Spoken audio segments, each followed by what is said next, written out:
Mais bien aimés dans le Christ, dans l'évangile d'aujourd'hui, le Seigneur nous invite à passer des paroles aux actions, à être des hommes et des femmes, des chrétiens et des chrétiennes qui mettent vraiment en pratique sa parole.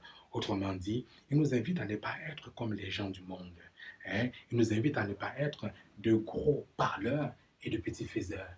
Il ne s'agit pas, tel que dit le Christ, de crier Seigneur, Seigneur, Seigneur, Seigneur pour entrer dans son royaume.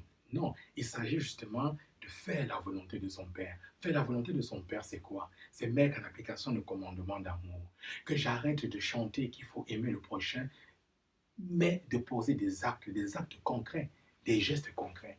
Que j'arrête de dire qu'il faut prier, prier, prier pour ses ennemis, mais dans le concret, je ne pose même pas un geste. Lorsque la prière pour mon ennemi est difficile, je peux au moins prendre l'initiative d'aller allumer un lampion et de confier justement cette lumière allumée pour cette personne avec qui il m'est difficile d'entrer de me réconcilier.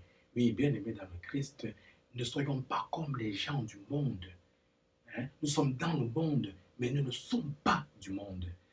Osons en ce temps de l'Avent revoir nos façons de faire. Osons bien aimer dans le Christ en ce temps de l'Avent, moins parler et plus agir, poser des actes, des gestes concrets pour pouvoir changer nos habitudes et que ce ne soit pas seulement durant ce temps de l'Avent, mais que ça aille plus loin, bien après, que ça devienne une habitude, et que ce soit un habitus.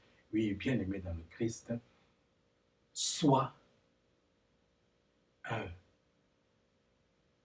petit parleur mais un gros faiseur.